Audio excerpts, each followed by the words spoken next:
Hi, it's Mo Bunnell, author of The Snowball System. My organization has trained over 15,000 experts all over the world on sound and efficient business development techniques.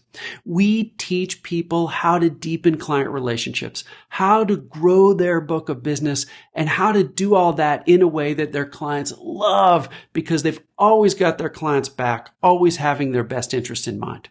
Well, today I've got a treat for you. We are going to interview James Clear, author of Atomic Habits, and we're going to mash up his principles with the Snowball System. Now, I know James personally, so this is going to be anything but a normal tell me about your book generic interview. No way. We are going to specifically apply his Atomic Habits research and frameworks to business development, even weaving in some important snowball system lessons that we've learned in training so many people all over the world. Specifically today, we're going to cover how to use or why habits are important, first off, specifically around business development. It's so important to have the right habits for a multitude of reasons. We're going to get into that in detail. Then we're going to talk about how to take habits and reframe how you're thinking about business development so you can get to a place where you absolutely love it. This is quite a challenge for people in professional services and service-based companies. We're going to show you specifically how to do it. And lastly, I did a bunch of research and came up with the top 3 issues that our clients face, and we apply the 4-law framework that James came up with for Atomic Habits, and we're going to solve those issues with habits, giving you tools you can use today to get started on the 3 biggest issues that we see across our client base. I couldn't be happier with the way this turned out. Let's get into it.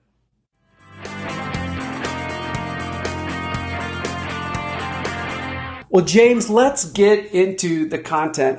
I'm super excited about this because we had so many people in the universe steering us together. Everybody from Dave Moldauer,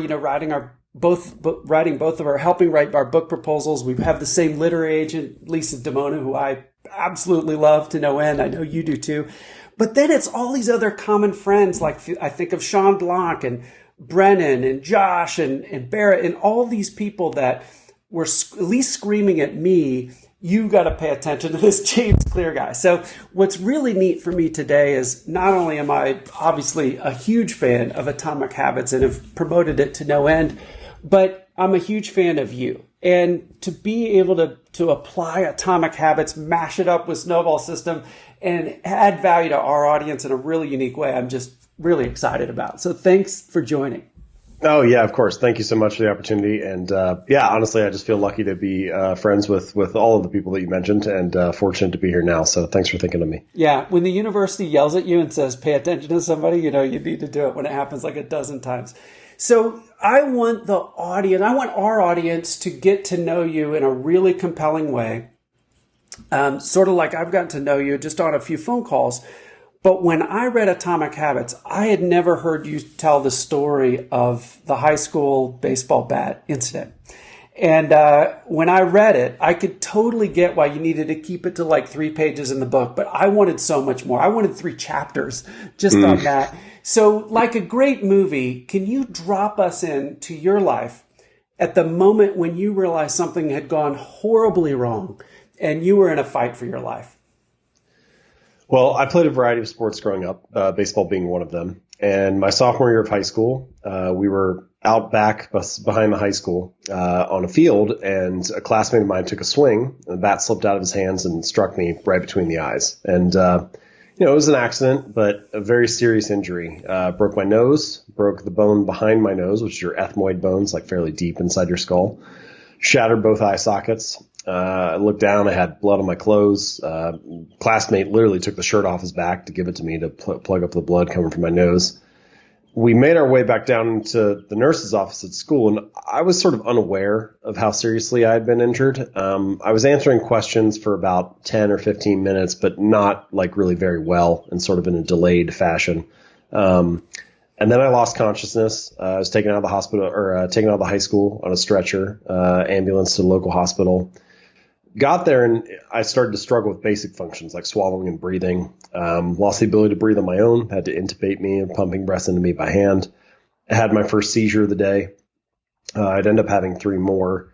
And around that point, the doctors decided that it was too serious for the local hospital to handle, so I had to be air carried to a larger facility. Took me onto the helicopter, flew me down there. As I was getting ready to undergo surgery, I had another seizure, and so they decided I was too unstable at that point. So I was placed into a medically induced coma. My parents, who had been through all this terrible thing and had been at the hospital and then split off, and to get my brother and sister and met back up, they actually were no strangers to this particular facility. My sister had been diagnosed with cancer, leukemia, at the age of 3, and this was the same facility where she got her cancer treatment.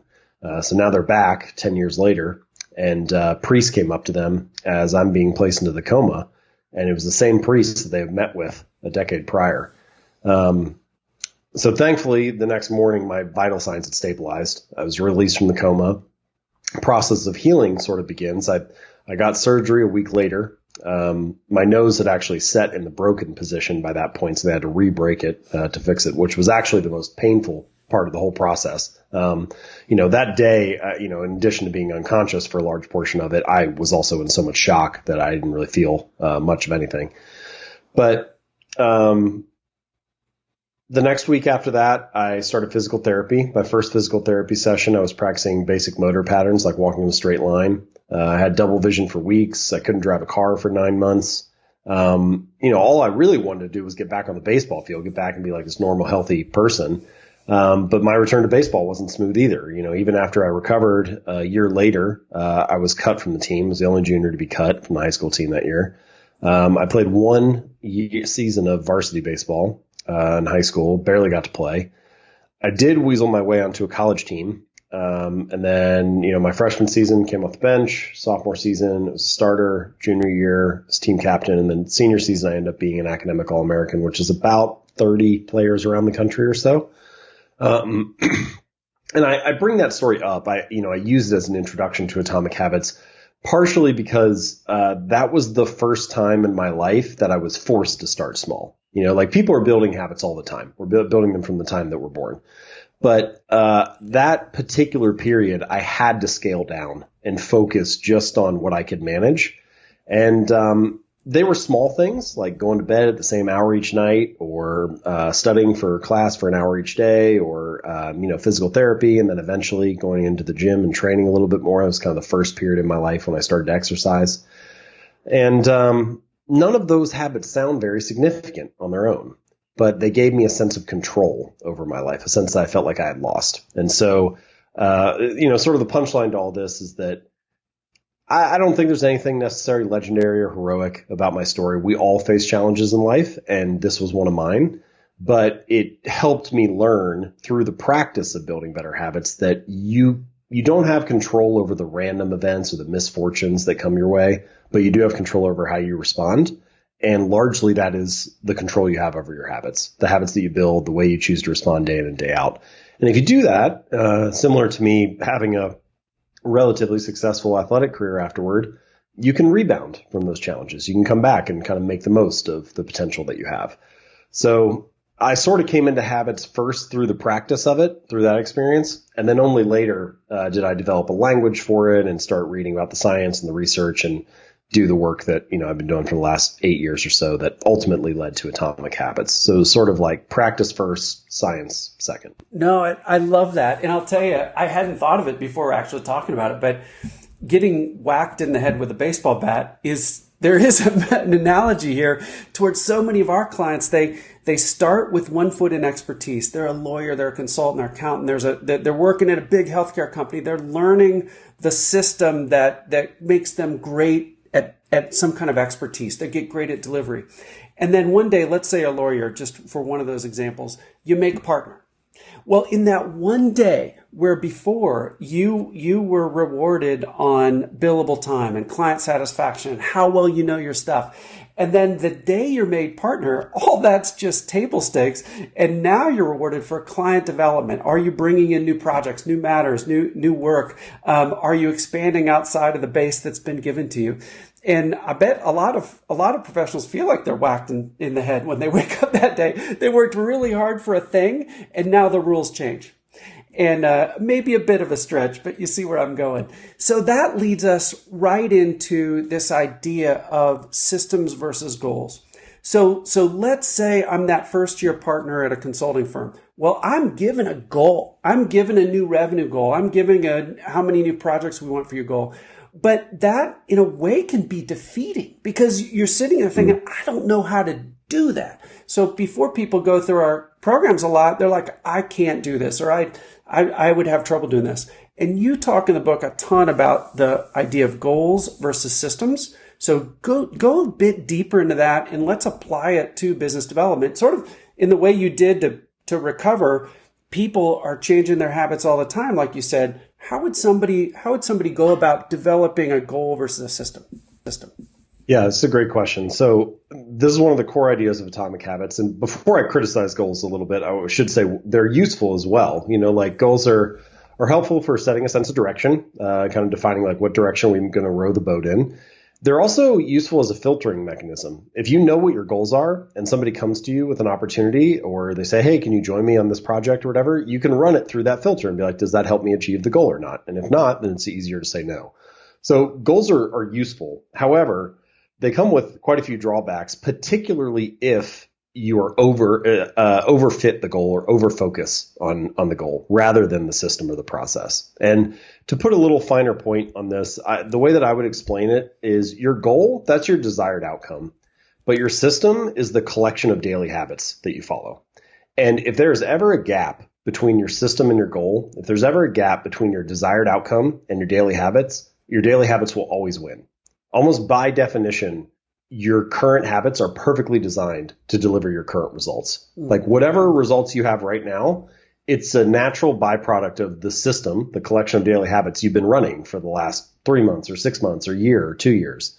So the current system that you have, the current daily habits that you have carried you to this point. And often we talk about, particularly in business, we talk about changing results. Everybody wants, let's double our revenue or hit this quarterly metric or reach this milestone. It's very much focused on position or outcome. And a focus on the goal is more about a focus on the system is more about focusing on the trajectory, on the process, rather than the position. Rather than saying it's about how much weight is on the scale right now, it's much more about the process and the trajectory of, am I showing up to workouts? Am I on a good path? Or rather than how much money is in the bank account right now, it's much more about the process of, am I making sales calls? Am I showing up and like performing and building those habits day in and day out? Yeah. So the key here, I think, is that we all so badly want our results to change, but the result is actually not the thing that needs to change. It's the habits that precede the result. It's kind of like fix the inputs and the outputs will fix themselves. Most of your results in life are sort of a lagging measure of the habits that precede them, right? Like your bank account is a lagging measure of your financial habits. Your physical fitness is a lagging measure of your eating and training habits. Your knowledge is a lagging measure of your reading and learning habits. Even something as simple as like the clutter on your desk at work or in your garage at your house is a lagging measure of your cleaning habits. And so what we need to adjust is the collection of daily habits, the system, and not necessarily the goal. There's also one final thing which I should add here, which is that in most domains in life, the winners and the losers, so to speak, have the same goals. If you have 100 people apply for a job, presumably every candidate has the goal of getting the job. The goal is not the thing that makes the difference in their performance. Or if you have 25 Olympians competing for the gold medal, presumably every athlete has the goal of winning the gold medal. It's not the goal that separates them. It's the system that they follow, the habits that they're building, the way they train, the way they prepare, the things they do day in and day out. So that doesn't mean goals are totally useless, just that maybe they're good as check-ins to make sure that you're moving in the right direction. But I think much more of the time and focus and attention should be spent on the system and the habits that lead to that outcome rather than the goal itself. Oh my gosh. I know you haven't been to our sessions, but it sounds like we're just talking the exact same language. One, I know it's not statistically the perfect definition, but we talk about lagging indicators and leading indicators. Lagging meaning what, revenue you brought in, projects you brought in, client growth, whatever. But leading, the way we define it, are things that are BIG, things that have a big impact, that are in our control, 100% in our control, and that are growth oriented.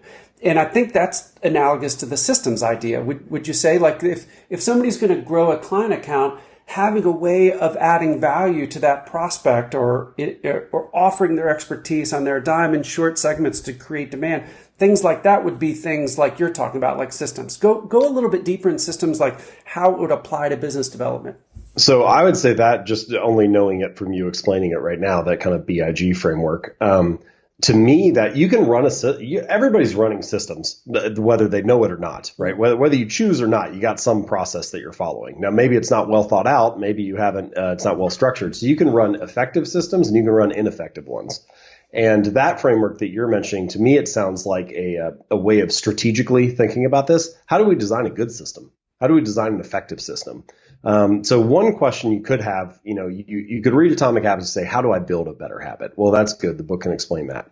But then you got another question, which is, which habits should I build? And that's kind of what you're talking about here. You want them to be a big opportunity. You want it to be in your control, and you want it to be growth oriented. So that helps you kind of narrow down on which habits are most effective for you. And you're like, all right, so now we have a little bit more direction and clarity for the system and which habits we should be focusing on. I think I kind of see them working in concert together, in the sense that you need both. And this is maybe a little bigger picture answer to your question. Broadly speaking, I think there are kind of three main things that impact your outcomes in life. The first is randomness or luck. The second is your choices and your strategy. And then the third is your habits and your behavior, the actions that you take. Now, by definition, you don't have control over luck or misfortune, good or bad. You can't influence it. Mm-hmm. But if you can master the other two, which are in your control, if you can master your choices and your strategy, make sure you're focusing on the right thing, and you can master your behavior and your habits, make sure you're taking actions on those right things, then I think what happens is you increase the surface area for good luck to come your way. It's not totally in your control, but you're like increasing the odds that the domino falls in your direction. So I sort of see those two pieces of the puzzle as working together. You got your habits and that action, and then you've got your strategy and the choices, and collectively they can put you on a really solid path. I absolutely love it. So that leads us perfectly into the next set of questions, which I'm probably, I hate to say most excited about this section, because we're going to do some really deep dive application into your 4-law framework and how it applies to business development. But this particular section is so important. I want you to talk about your model of outcome versus identity when it comes to habits. This is so important because before folks go through our programs, I just can't tell you how many people say, I'm not good at business development. I could never bring in business like Mike Daimler or Phyllis Sumner does. I could never ask questions like Eric McMurray does. I could never do X like Y. And it makes me think of, I think it was Isaac Asimov that says, any sufficiently advanced technology appears to be magic. I don't know if you've ever heard of that. I think it's him. And it's the idea of, if my current framework is I need to be as good as the best in the world that I know of, I'll quit, or I'll say things like, I can't do this.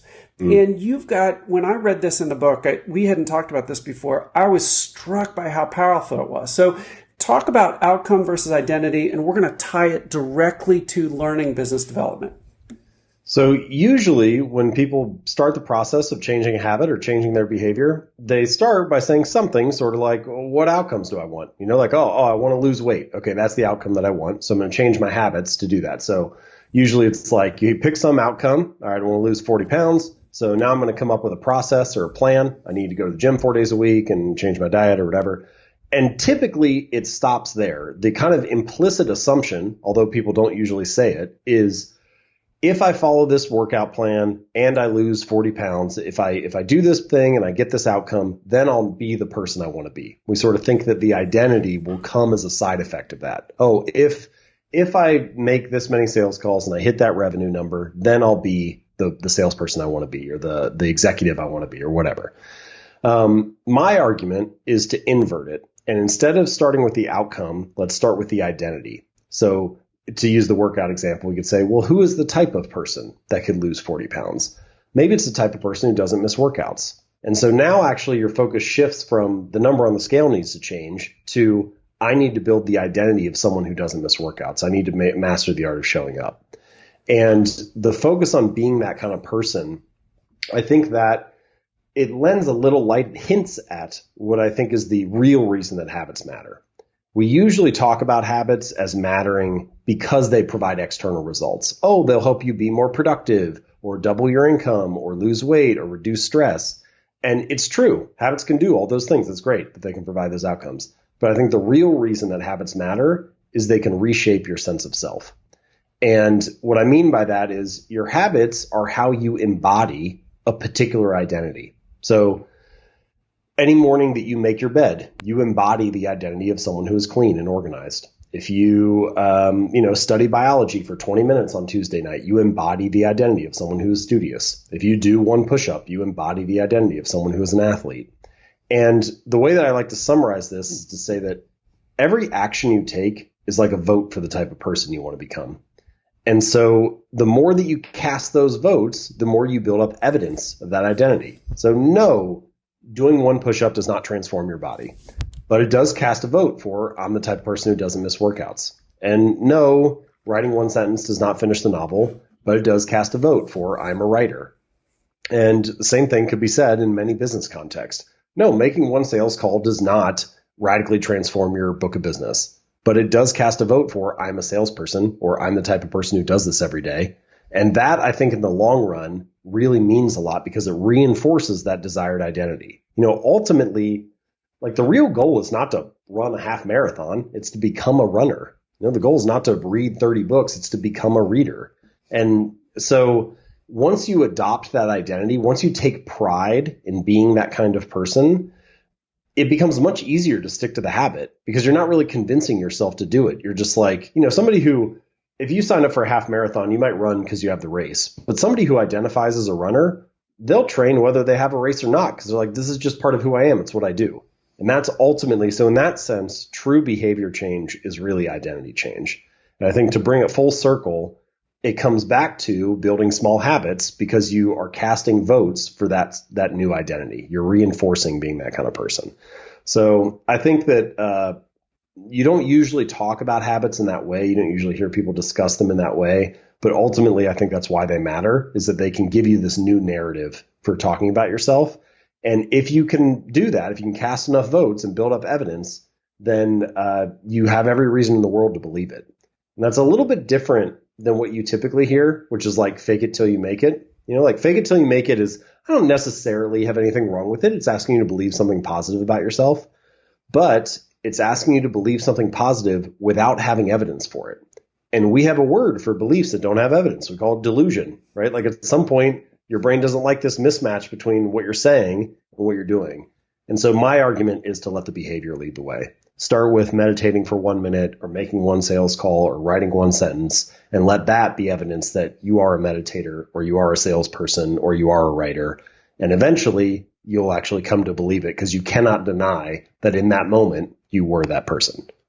This is cool. So we're going to dive really deep into the 4 laws in a second, but I want to put a fine point on this, just on this, on the idea of self-talk or what we say to someone else in the hallway or the rules we create in our minds that become success or what we believe about ourselves.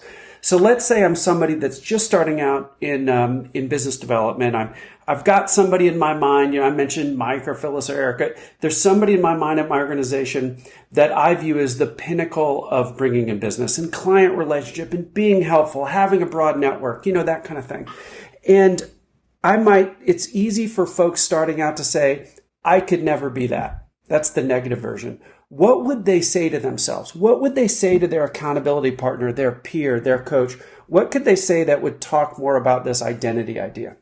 I think what's better is to not have something you want to describe yourself as, but a question to ask yourself. So as an example, I had someone I came across in my research. She ended up losing a lot of weight, over 100 pounds. She kept it off for over a decade. And one of the key things that helped her was not saying like, I want to be Arnold Schwarzenegger. I want to be Serena Williams. I want to be, like you could look at somebody like that, somebody super fit, and be like, I could never be that. Same thing, same situation as what you just said. You look at the top salesperson and say, I can't do that. I can't be the way that they are.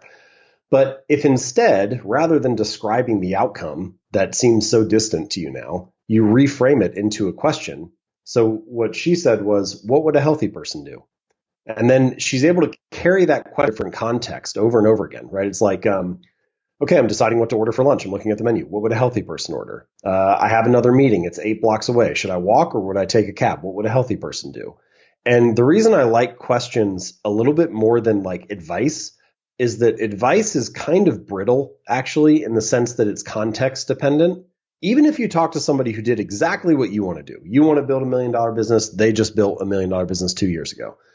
It seems great. It's very relevant. You probably can learn some things. But the truth is, life is dynamic, not static. And so situations change, the market changes, the industry changes. And so if you just take exactly what they say and try to fit it, it doesn't always work, either because the external situation changes or your skill set and resources are different. But if instead you have good questions to ask yourself, like what would a healthy person do? What would a top salesperson do? Then you can carry those around to different contexts. They can guide you based on the situation rather than trying to follow some like pre-written script. So I think that those kind of identity-based questions are very useful things to carry around.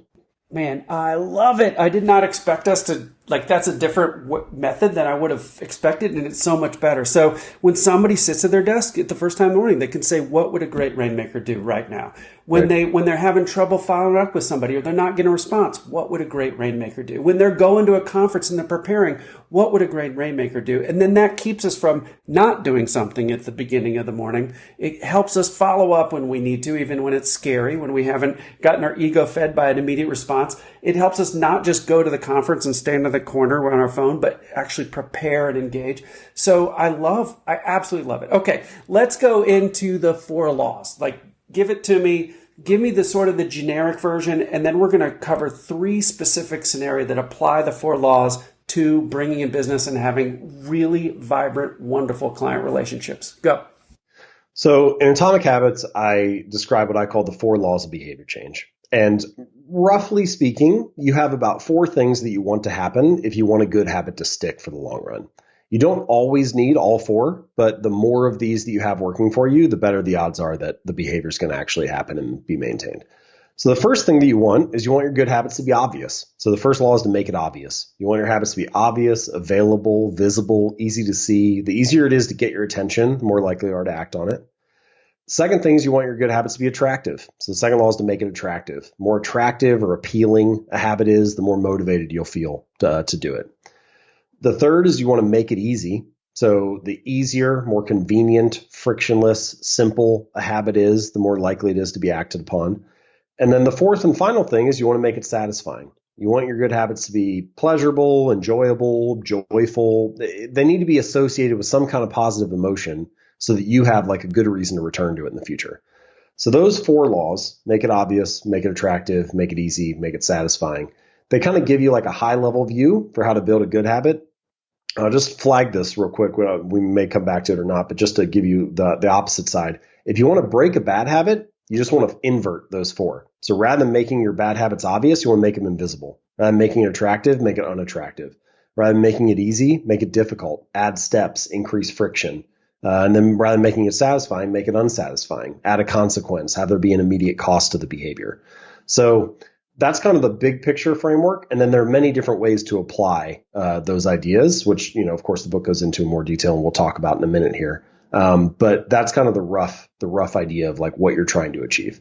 No, I love it. So let's do 3 scenarios. And I prepared so much for this interview because I knew we'd have limited time, right? And I wanted to pick the very best scenarios, the stuff I hear people saying all the time that they struggle with to develop good habits around. So we're going to have 3 of these. First one, I'll call this hours spent on business development. Here's the deal. So many experts, because of our audience, the people that love our stuff, they've got one foot in delivering client work and they've got one foot in finding people to buy more of it. So they've got delivery and they've got business development. We call these folks the seller experts because it's this hybrid role where they're not full-time salespeople. They're a lawyer, a consultant, accountant, account executive, whatever. So they've got a certain amount of work they've got to do to actually deliver on what's been purchased. And at the same time, they have to find more. Well, almost everybody in that scenario loves the delivery side more than they love the business development side. So I hear things like, I didn't become a blank to sell. Sales even has a bad word, like a bad connotation, like they need to take a shower afterwards when they do it. So all of our systems are all around abundance and being proactive and helpful and things like that. So back to the idea of BD hours or hours spent on business development, what almost everybody struggles with is this idea called the roller coaster. So they might get super busy with delivery work and they don't have time for business development, and then the work dries up. Oh my gosh, what do I do? The project ended. So they pile a bunch of emergency, almost embarrassing to their clients, like, hey, I'm back, and I'm now giving you lots of attention when I didn't before. So the idea is how can we create habits to focus on business development even when we're busy, so that we have a consistent level as much as possible. So our roller coaster from going with really high highs and low lows is much more consistent and predictable. So how would somebody focus on helping themselves in the long term, even when they're busy? Yeah, great question. All right. So I've got like at least 2 or 3 ideas that are kind of coming to me here. So, first thing, I'm gonna fast forward to the third law, make it easy. Okay. So in Atomic Habits, I have this table where I lay out what I call one-time actions that pay off again and again. All right. So there's these one-time choices that you make that make it easier to build habits in the long run. So as an example, finding a great mattress that you really love sleeping on. That's a one-time thing. You make that choice once, and then suddenly your sleep habits improve every night after that, right? Or in my case, I sleep really well in a dark room. So buying blackout curtains, do that one time, helps me every night.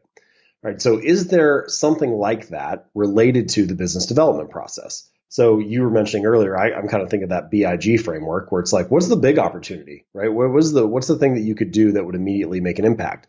So in my case, speaking is kind of similar to what you're mentioning here, right? Like I could go out and try to find new clients or contact with them, or I could be giving keynote speeches.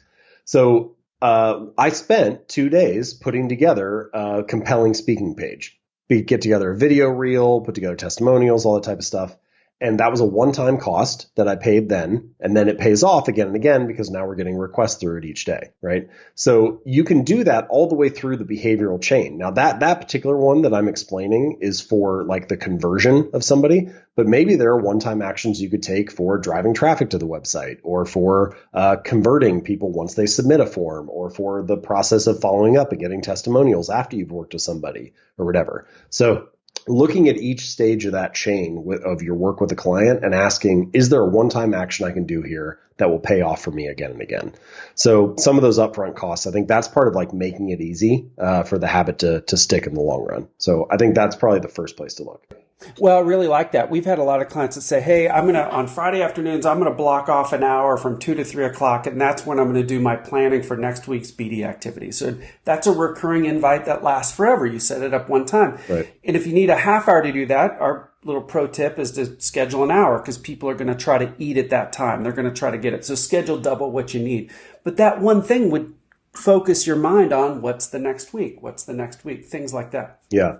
So the second thing, let's go to the idea of like making it obvious. So recently I've wanted to kind of foster a reading habit more. And so one of the things that I did was I took Audible and I moved it to the home screen on my phone. So it was the very first thing that I saw when I opened it up.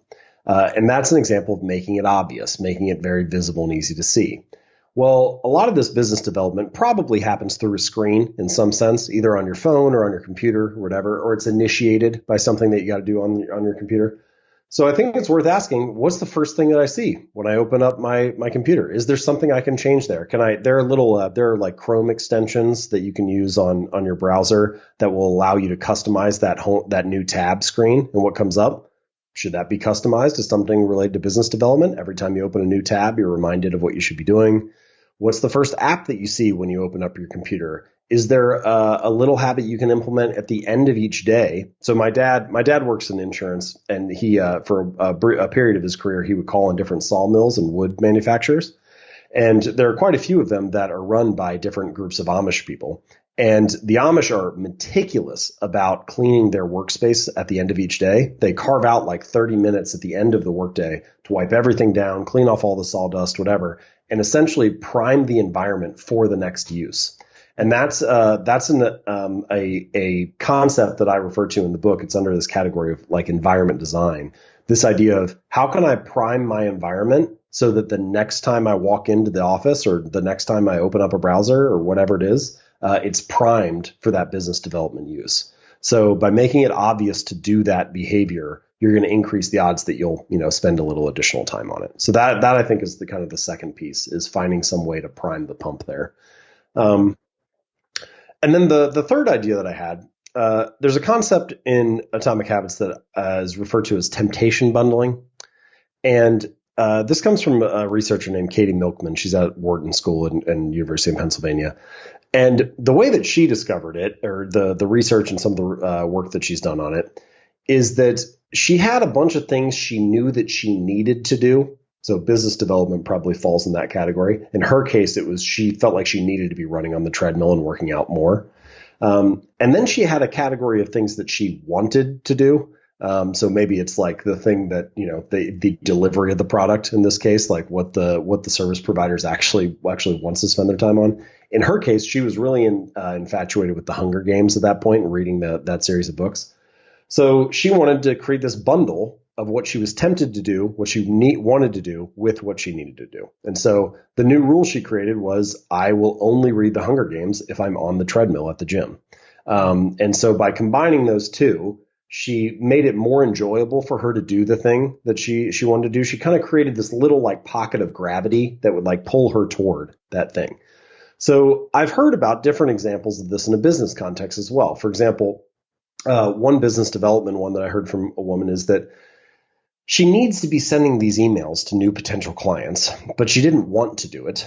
However, she did want to get a pedicure every week. And so her rule was, I can only get a pedicure if I'm sending emails to clients while it's happening. And so finding some way to combine those two things, what you want to do and what you need to do, is a possible way to carve out some additional hours for that. I love it. And I want to put a bow with one last idea on this BD hours. We'll go to our second application. What struck me that I never thought about before, James, is because if somebody's metric or the habit they're trying to create is to spend more time, one of the major things that in the make it obvious part, and also attractive and easy especially, is what does their calendar look like?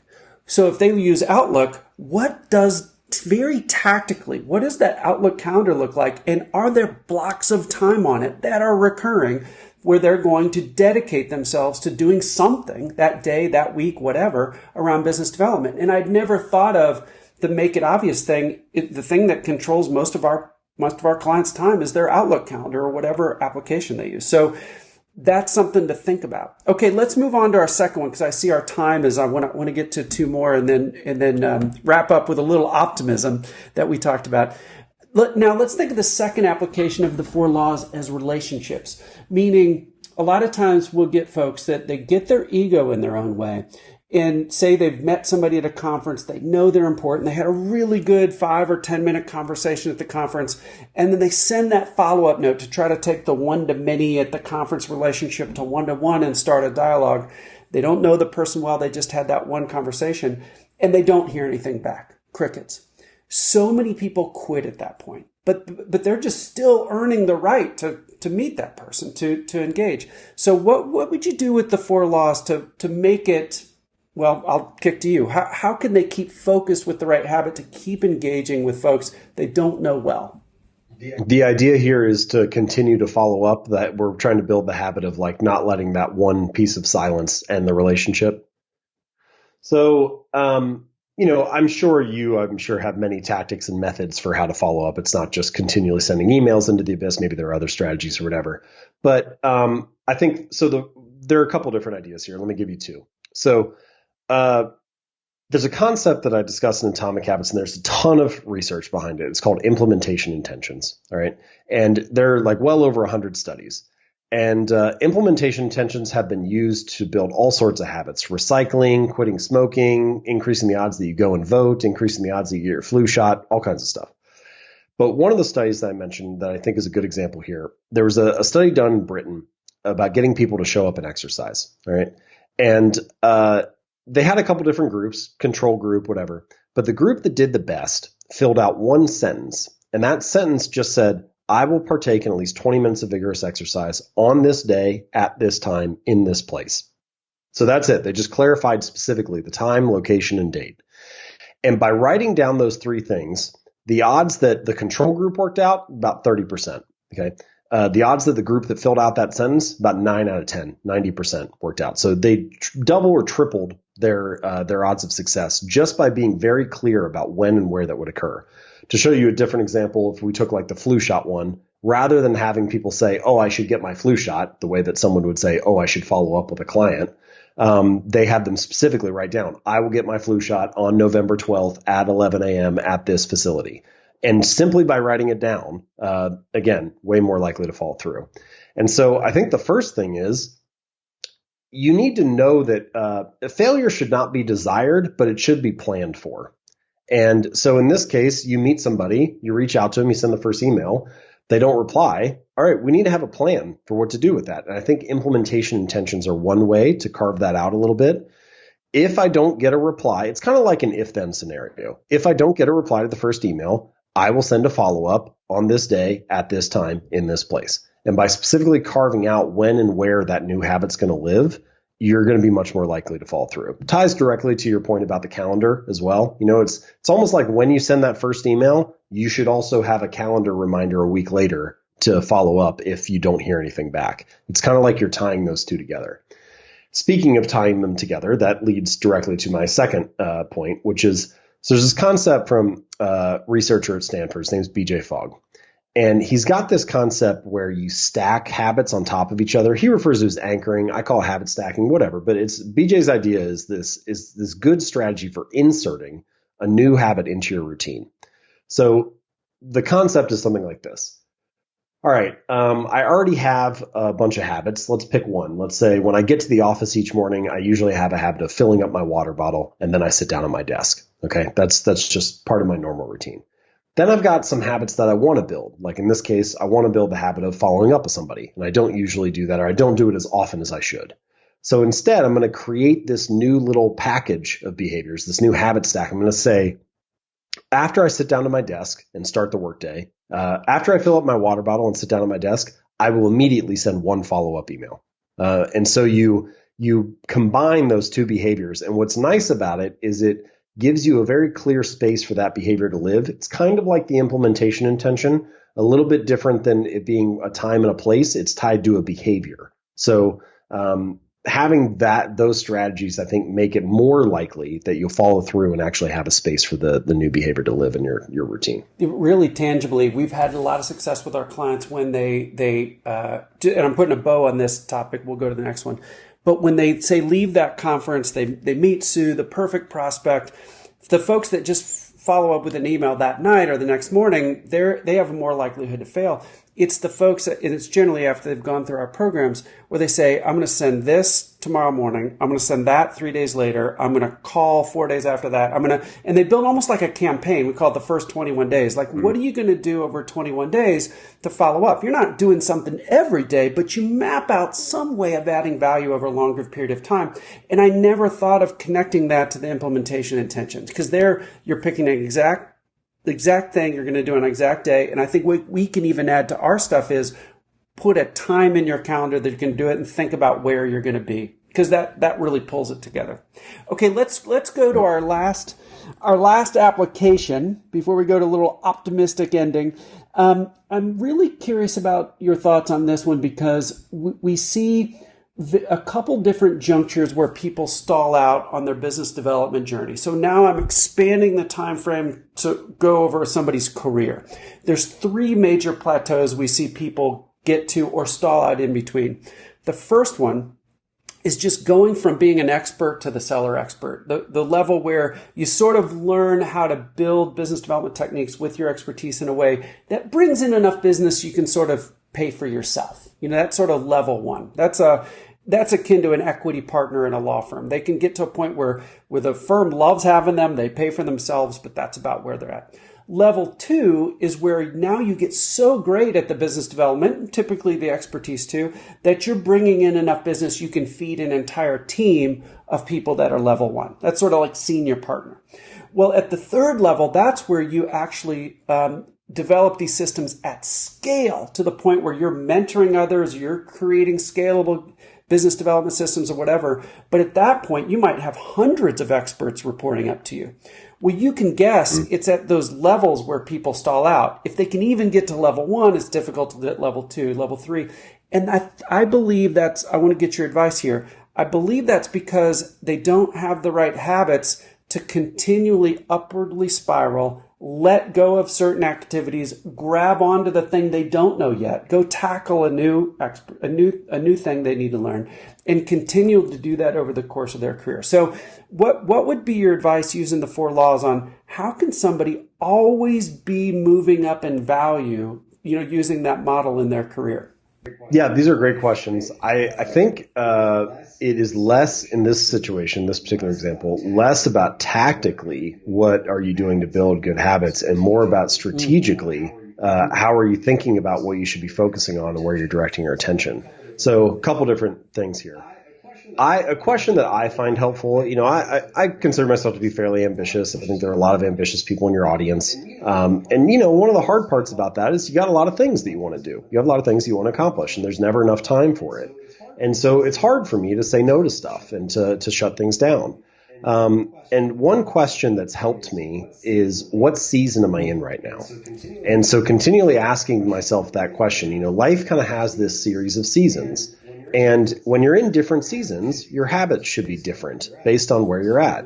So like for me personally right now, I don't have any kids yet. So I'm in like kind of a career heavy season where I'm mostly like maybe the work burner is turned up high and maybe the personal health burner, or maybe like family and friends are turned down a little bit. And then at some point I will have kids, and that'll signal a shift in seasons, right? Like now maybe the family burner needs to get turned up and maybe something else gets turned down. Well, you can take that same idea and apply it within your career, right? It's like, what season am I in right now in the practice? And what does that mean? Are there certain habits that need to be turned on high for this particular season and other ones that aren't as necessary? And then I transition. I hit that phase transition you mentioned. I make a jump to partner or to something else. And now I'm in a new season, and the new season requires new habits. And so I think there's a little bit of introspection that needs to go on there to figure out what exactly you should be focusing on. And I think that part of this, there's going to be growing pains because you hit a new phase, and all those habits that were previously automatic that you had mastered, the reason you got the promotion in the first place because you were good at your old job, some of those might not be relevant anymore. And so you have to be willing to discard some of the things that you're good at to make space for the new things that you need to develop your ability in. So that I think is partly strategic. The other thing that I've personally noticed, and I think probably applies to many of the people listening to this as well, is as your career progresses, typically your responsibility increases. And when your responsibility increases, your ability to say no to things and to prioritize generally also needs to increase. And that's been really hard for me to learn. I think it's probably hard for many people to kind of master, but increasingly you need to have the ability to realize that saying no to something is only saying no to one thing, but saying yes to something is saying no to everything else. So the fact that I said yes, for example, to this conversation means I said no to every other way that I could have spent this hour, right? So no is a decision. It retains the option to use that time in however you want. Yes is a responsibility. It forces you to focus that time and that hour on the one thing you said yes to. So when you realize that, you start to notice that even things that are free, even things that aren't costing you or that somebody's giving you, everything comes with a trade-off, right? Everything, as soon as you say yes to it, even if it's not costing you, it is costing you that hour. And so understanding the importance of saying no and developing that ability, I almost feel like that's the habit that you need to develop as you progress through your career. The ability to say no, the ability to prioritize, the ability to refine and whittle things down. This is true not just of careers in general, but also kind of like life in the modern economy. For most of human history, information was scarce. It was hard to find the good idea. But now, in modern society, information is abundant. And so the skill has shifted from discovering information to curating it. And in many ways, focus is the art of knowing what to ignore. It's the filtering. It's the removing of the noise. And so as you progress through your career and your responsibility increases, developing the ability to say no, developing the ability to focus, developing the ability to prioritize, those all create the space for you to master whatever habits are associated with that new season. So I think that's kind of more how I think about this one rather than like a tactical, how do I build a habit piece? Yeah, and it made me, I really appreciate that. It made me think of a tactical thing. I think if somebody's going through one of these changes of seasons, that is a great time to pick up Atomic Habits and read it again. You know, this is a bit of a side note, James, but one of my litmus tests for how much I enjoyed a book was how many times I folded over. Oh, that's awesome. You've got world-class page tabbed here, right? And thank you so got much. like water I spilled on it at the bottom. I was carrying it around. But it's well loved. But well loved. But what I love about that is I highly recommend Atomic Habits, obviously, but I think what somebody could do is if they were in a different season, they just got promoted, they started a new job, they have a new big goal, like we talked about, that might be a good time to pull out Atomic Habits again and at least flip through the tabs or maybe even read the whole thing, because a new goal requires new systems around it. So that, I think that could be a really good thing. I also think it reminds me a little bit of that quote where it's like, no man steps into the same river twice. Like he's not the same man, it's not the same river, sort of thing. And it's kind of like that, like the process of building habits, it changes over time. Your life is dynamic and you enter new situations. And so you're kind of endlessly revisiting the process of starting again. If you can, to a certain degree, consistency with habits is just the ability to get started again and again. And so you enter a new season, you need to now suddenly get started on a new set of behaviors. So yeah, revisiting some of the concepts or whatever could be useful at that time. And I love it. The second takeaway I thought is all of our audience should hire you to speak at their event too, because what I love what we're doing is Atomic Habits is like your examples in the book are so broad. They're everything from, very specific career advice to, exercising. And what I love about your ability, and I've seen you speak, is you have the ability to apply it to a specific situation. And I think that's what would be powerful. Okay, new topic. We're done with the application. I want to finish with one last piece of content. We'll sort of close out. I want to end with some optimism. I don't think this was in Atomic Habits. You could tell me I'm wrong, but I felt like I stumbled across one of your articles that talked about how you used a metaphor of just first, second, third in a race, 100-meter dash or whatever, that says the winner in a race is, just a fraction of a second ahead of whoever's in second place, but they're the only one who gets first.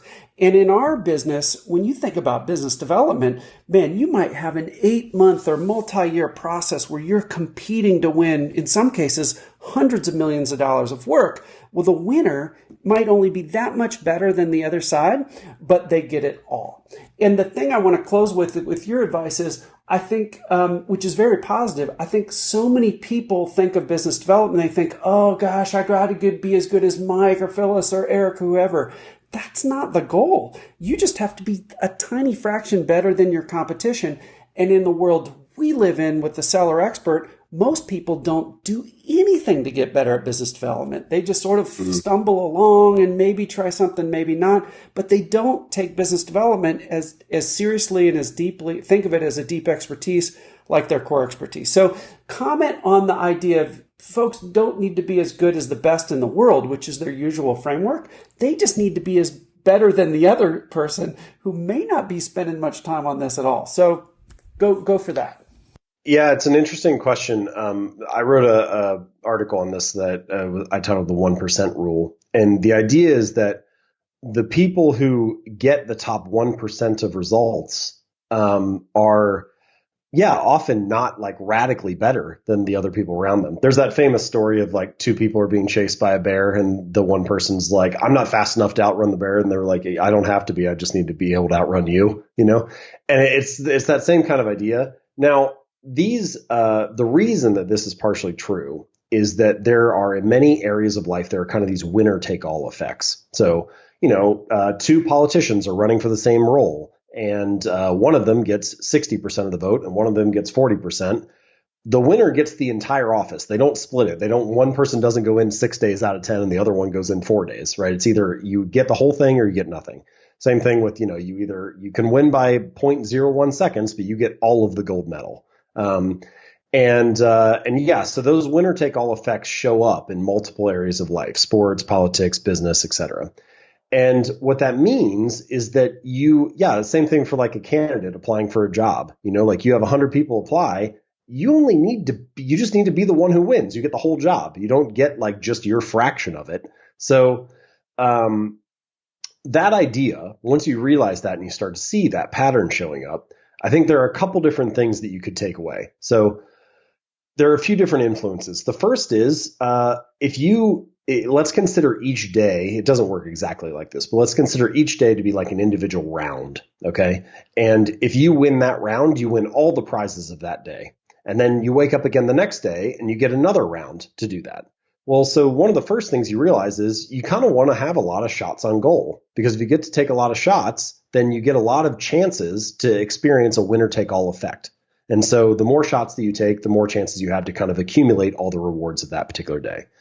The second thing that you want is you want to take like quality or thoughtful shots. The more thoughtful you are about the shots that you're taking, the people you're reaching out to, the greater your odds of success. Now, as you mentioned, a lot of people may not be thinking about how to improve their ability to be a better salesperson or business development or whatever. So if you can just be a little bit more thoughtful about your outreach or about who you're connecting with, that might give you much better odds of capturing the rewards of that day. The third thing is, and this comes back a little bit to what we talked about a few minutes ago, strategy and choice and judgment. Is it the right time to take shots, or where should I be taking shots? So it's looking for the right categories and looking for the right timing and moment to reach out to people. So again, that maybe falls a little bit under the thoughtful piece, but like timing, I think, is maybe a separate situation. So you've got take a lot of shots, take thoughtful shots, take shots at the right time. Then you also have the idea of like you can improve your skill of taking shots. A basketball player can improve their ability to take free throws. You can improve your ability to have conversations, to connect with people, to convert and close different sales. And you do that mostly by practicing the same way that a basketball player does. So in that way, you kind of have this kind of fruitful system, in the sense that the more shots you take, the more practice you get, and the more practice you get, the better you are at closing the future shots and so on. So it kind of becomes a little bit of an upward spiral. So taking a lot of shots, taking quality, thoughtful shots. And then I would say another thing to add to this is learning feedback. So learning from the shots that you take. So that could be a process of reflection and review, a post-mortem, whatever you want to call it, but some way of breaking down the shots that I've recently took and where I either missed or, what went well, what didn't, et cetera. What can I learn from that? So I kind of like thinking about that process in that way. And if you're willing to embrace that, you'll notice that most of the things I just mentioned about taking shots, reviewing it, et cetera, they're repetitions, which means they're kind of like habits. And so we're talking about building habits of taking good shots, taking thoughtful shots, reviewing, et cetera. And if you do that, suddenly each day you get exposure to that new round and you can maybe win all the rewards of that day. And then you show up again the next day and you do the same thing. So I think that's kind of maybe one way to integrate the two ideas we've been talking about, the idea of building better habits in business development and this sort of effect that you see happening throughout the world of winner take all effects in different areas. I love that. And I love the idea of quality and quantity, and then getting the feedback and using that to continually get better. We get asked all the time, like, hey, what should I start with? Should I start with developing this big value proposition or branding thing? Should I start with coming up with my metrics? Should I start with, what should I start with? And we're like, start with the habits. Start with doing something a little bit every day. And when we build those leading indicators, like we talked a little bit before, those things that are big impact in our control and growth oriented, the idea of having a couple leading indicators or even just one that's quality oriented, which would be like picking one thing a day to do that'll help your future self. Something that's quantity oriented, like trying to do a certain amount of time each day. The magic of having both is if you only have quantity, well, you could sort of do a bunch of stuff lackluster. If you only have quality, you might not be putting enough effort in. But putting the two together is powerful. And I loved your addition of having some kind of feedback loop, because now our personal development is now on a very steep trajectory because we're getting that feedback and we're always learning. Just one more thing to add to this as you were talking that came to me. So, and I think it can apply to a lot of the different examples that we mentioned throughout the conversation.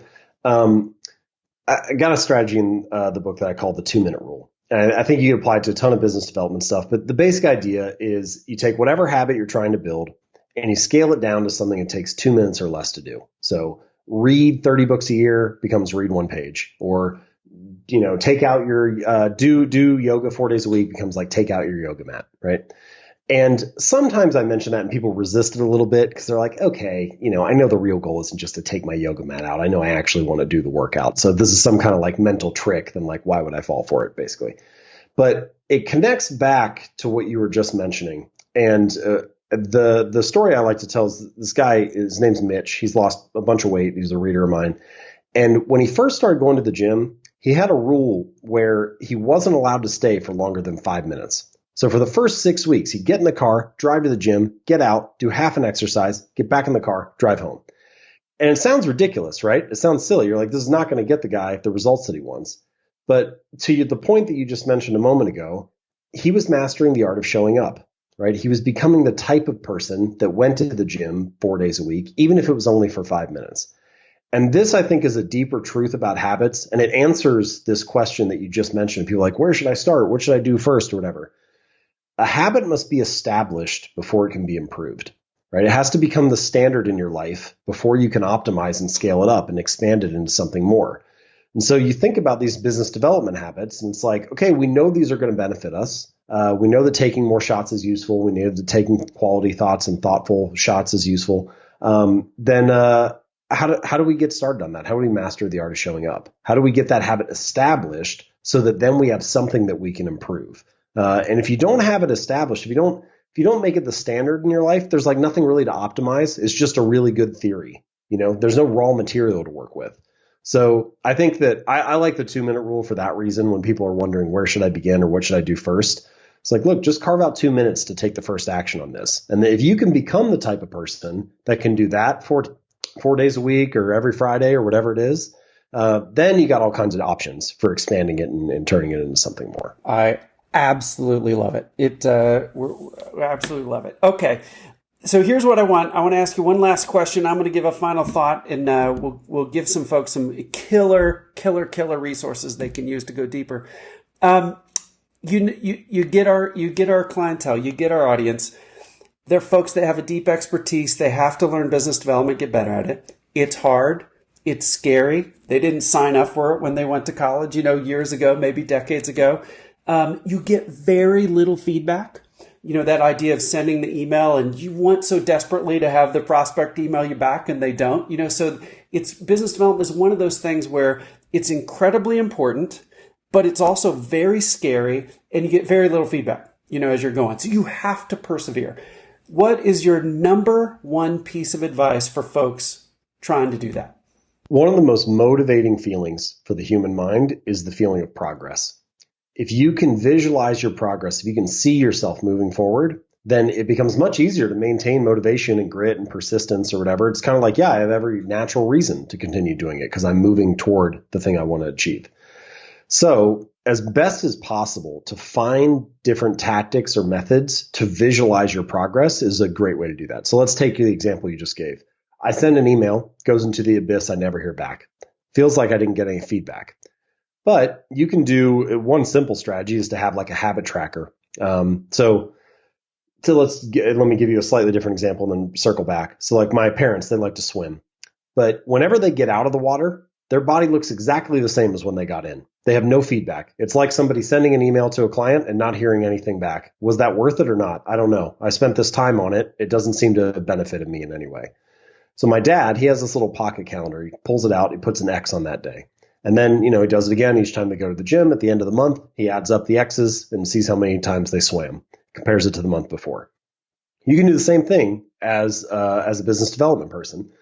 You can send that email, make that phone call, do whatever it is, put an X on the calendar, right? You did it for that day. You're giving yourself a visual signal of your progress, even if you haven't heard back yet.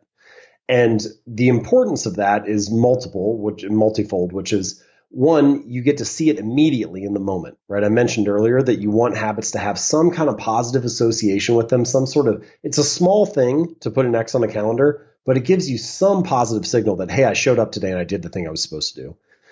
Secondly, it's additive.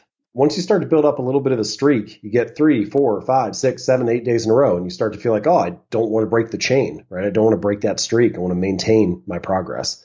And having that visual cue, I think, is an important thing. It doesn't have to just be a habit tracker. You can get in all sorts of ways. If you read a book on a Kindle, it'll show you 42% finished or whatever. That's a visual sign of your progress and how far you're moving in the book.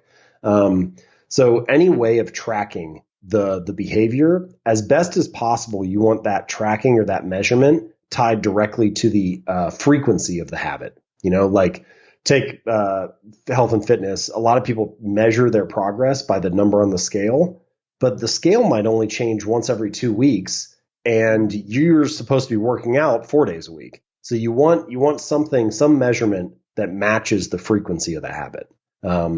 So a habit tracker obviously does that, but that's just one example. But anyway, so as the bigger principle is being able to visualize your progress. If you can visualize your progress in some way, then it's much more likely that you're going to be motivated and feel like having the persistence and grit to stick with it. I love it. Well, you've got a habit tracker, right? In conjunction with Baron Fig? Yes, right. Yeah. So it's a habit journal, and you can use it mostly like any .grid journal, but there's a section in the back with 12 habit trackers, one for each month.